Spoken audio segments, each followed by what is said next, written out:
நம்ம Shantha சில்க்ஸ்ல starting rupees 300 ல இருந்து கலெக்ஷன்ஸ் இருக்கு. பர்ச்சேசிங் அமௌண்ட் பொறுத்து கிஃப்ட்ஸும் இருக்கு. ஆகா ஷாப் லக்ஸூரியஸா இருக்கலாம், பட் நிறைய கலெக்ஷன்ஸ் பட்ஜெட்லயும் இருக்கு. வாங்க விசிட் பண்ணி பாருங்க.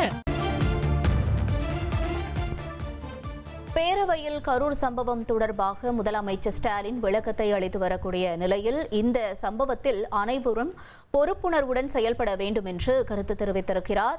முக்கிய செய்தியாக பார்த்துக் கொண்டிருக்கிறோம். விவரங்களோடு செய்தியாளர் ரமேஷ் இணைந்திருக்கிறார். ரமேஷ் வணக்கம். தொடர்ந்து முதலமைச்சர் ஸ்டாலினுடைய உரையில் வேற என்னென்ன தெரிவிக்கப்பட்டிருக்கிறது, நிலவரம் என்ன?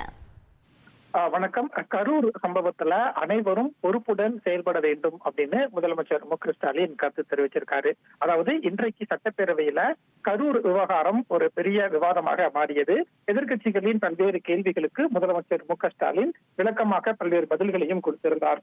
இந்த சூழல்ல முதலமைச்சர் வெளியிட்டிருக்கக்கூடிய சமூக வலைதளத்துல கரூரில் நிகழ்ந்த பெரும் துயரம் தொடர்பாக எந்த ஒரு தனிநபர் மீதும் பழி சுமத்தி பலிகடா ஆக்குவது நமது நோக்கம் இல்லை.